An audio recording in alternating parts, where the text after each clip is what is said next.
Bref, le 13 mars 1961, au chemin des Lilas 10 à Fribourg, l'association 5 Amis voit le jour.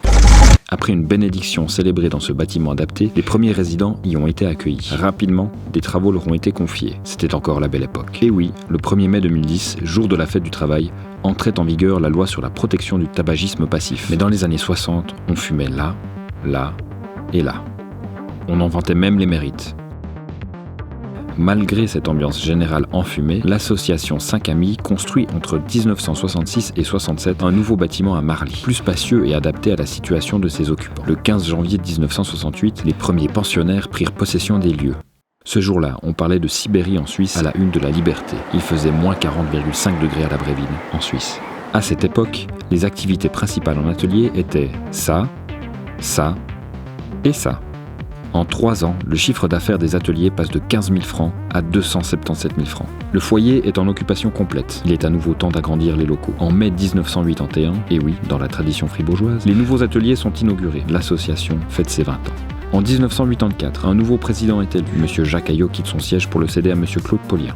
Un projet d'appartement protégé est initié en 1985 afin d'offrir de nouvelles perspectives d'accompagnement. En 1986, alors que Christophe Lambert joue à l'épée dans Highlander, un nouvel agrandissement voit le jour avec la création de l'atelier mécanique. Il y travaille le métal comme celui de l'épée de Christophe Lambert. Dans la foulée, en 1989, alors que la Game Boy est commercialisée, le centre informatique handicap s'ouvre dans les locaux externes à la jonction de Marly. Une première réorganisation administrative s'opère entre 1991 et 1992. L'administrateur, M. Conrad Brodard, en place depuis 1979, devient directeur. Les 2 commissions d'atelier et de foyer deviennent le conseil de l'association. Un 3e président est élu, ce sera M. André Sudan.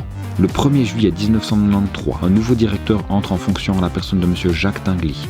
À Wimbledon, Sampras avait aussi pris la couronne d'Agassi. 5 Amis doit encore s'agrandir. Le 8 mai 1998, l'inauguration du foyer des Préalpes est célébrée. On aime toujours autant la tradition fribourgeoise. Afin de répondre toujours au mieux aux entreprises pour lesquelles l'association collabore, une certification ISO est mise en place en 2001. ISO, ça veut dire International Organization for Standardization, et son siège est à Vernier, tout près de Genève, en Suisse. Une nouvelle réorganisation administrative prend forme entre 2002 et 2003 afin de répondre au mieux aux besoins des résidents des 2 sites. Les foyers, alors avec une seule responsable, se séparent. Un responsable par site est nommé. De plus, le site de Marly est rénové pour améliorer le confort de ses habitants.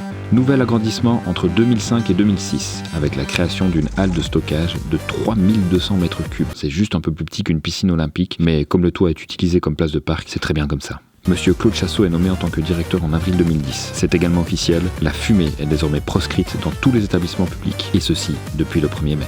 Le demi-siècle de vie est atteint en 2011 par l'association 5 Amis. Elle le célèbre en grande pompe en faisant ça, avec ça, et aussi ça. La fête est finie, et en 2012, il y a la mise en place d'une salle blanche, et avec le long processus de certification Swissmedic. Ceci permettra à l'atelier conditionnement de réaliser de nouveaux travaux.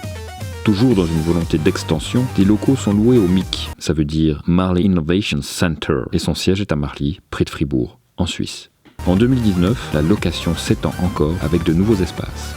Les ateliers se réinventent sans cesse et proposent de nouvelles idées. Dès 2017, des installations lumineuses sont projetées au Festival des Lumières de Morat. L'atelier bureautique multimédia y a proposé ça et ça. L'électronique n'est pas en reste, avec la réalisation de radars pédagogiques. Ce n'est pas un appareil pour les écoles, mais plutôt à installer au bord des routes. Mais je ne suis pas concerné. Bref, l'association 5 Amis a 60 ans.